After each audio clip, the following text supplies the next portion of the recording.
You're just following the signs like other people. You keep pulling over and asking, excuse me, and everybody's telling you their story, and you wind up going around and around and around, and you never get where you're going. You've been on that trip before? Yeah. I was on that same trip. It was called Christianity. I don't blame Christ because I love Jesus Christ. I don't blame the church because the church is an institution trying to inspire people to do the right thing. But people wrote some things which is not accurate, and they did not answer the most critical questions. As I was growing up, I'm just giving you a little background on my history. I grew up in 5 different foster homes. I wasn't an orphan, but it just so happened that myself and some of my siblings, we grew up in foster homes. Each one was a different denomination. So before I came into Islam, I was Baptist, I was Methodist, I was Presbyterian, I was all of that, and Catholic. So I had the full buffet. The full buffet, huh? But there were some critical questions that wasn't answered. For instance, how can Jesus be God and his own Son, and also the Holy Spirit?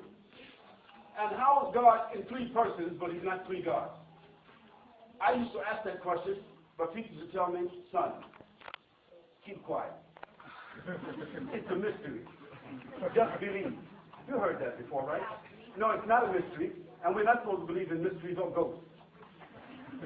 So when I first got the chance to read the Quran and read about Jesus Christ in the Quran and the life of Jesus Christ in the Quran and his mother and her mother, when I read the Quran for the first time and I read this verse called Qul Huwallahu Ahad, Allahu Samad, when I read those verses, the questions was answered without any denial, just like the sun coming up in the morning. The answers came very quickly. And what it made me want to do was read more of the Quran. And the more of the Quran that I read, the more satisfaction came. Then when I read about the life of the Prophet Muhammad, peace and blessings upon him, I saw the connection to Jesus Christ. I saw the connection to the other prophets. After that, it confirmed to me all the beliefs I had about God and the last day and about death and about resurrection was all there in the Quran. So because it answered all the questions and has been answering those questions since I took my Shahada, I decided to become a Muslim. So Islam found me. It wasn't me that found Islam. And we're hoping, inshallah, that maybe you will ask the same questions and maybe Islam will find you. And by the way, sister, I never stopped being a Christian. I'm a Muslim, but Jesus was a Muslim.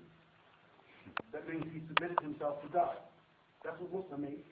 He submitted himself to God. So Abraham was a Muslim, and Isaac and David was Muslim, and Solomon was Muslim, and Moses was a Muslim because they all did what? They submitted themselves to God.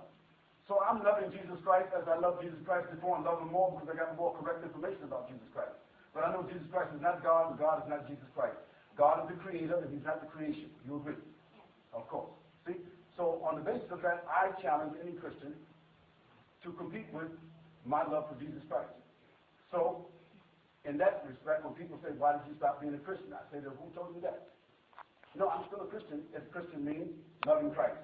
If Christian means submitting to God like Christ. If it means following what Christ said, then I'm doing that. But I went a little bit further. I left high school, and I graduated from the university. The university is called Islam. How many would you like to graduate from the university? Allahu Akbar. Today.